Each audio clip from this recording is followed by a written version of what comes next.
Pinay actresses na di lang magaling sa puting tubing ngunit amazing singers din.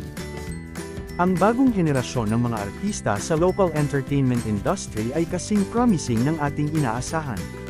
Hindi lamang sila karapat-dapat na purihin para sa kanilang mga pagganap sa mga pelikula at palabas sa TV, ngunit marami sa kanila ay medyo may talento din sa ibang mga aspeto. Alexa Ilacat. Napatunayan na ni Alexa Ilacat kung gaano siya kagaling bilang isang aktres matapos siyang magbida sa ilang pelikula at teleserye. Pero bukod sa pag-arte, isa pang husay ni Alexa ang pagkanta. Naglabas talaga siya ng ilang kanta sa paglipas ng mga taon, kabilang ang isang collaboration track kasama ang homegrown band na Grace Note. Ang cover na ito ng The One That Got Away ni Katy Perry sa kanyang YouTube channel ay may halos 3 milyong view na ngayon. Bel Mariano. Bata pa lang ay nasa showbiz industry na si Bel Mariano. Ngayong nasa hustong gulang na siya, nag-headline si Bel ng ilang kahanga-hangang proyekto sa TV, kabilang ang Four Sisters Before the Wedding at He's Into Her. Ngayong taon, naglabas si Bel ng 2 track, Mel Liza Jimenez. Si Melissa Jimenez ay pinakahuling nagbida sa He's Into Her kasama sina Bel at Donnie Pangilinan. Pero alam niyo ba na isa rin siyang recording artist na si Melissa? Naglabas siya ng ilang dreamy pop track na isinulat at ginawa niya, gaya ng Killer Boy at Lovers Club.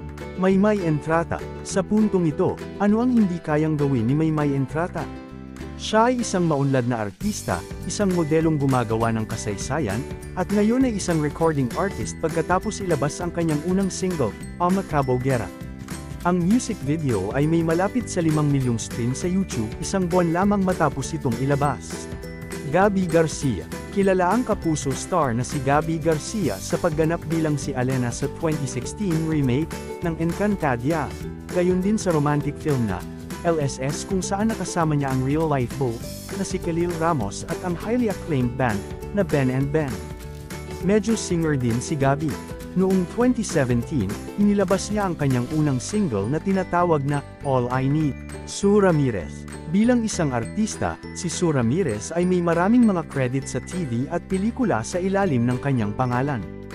Bilang isang recording artist, inilabas niya ang mga single na Ako Sa'yo at In Love na In Love. Nagtanghal din siya ng sarili niyang pag-awit ng iba't ibang sikat na kanta, tulad ng Kathang Isip ni Ben and Ben.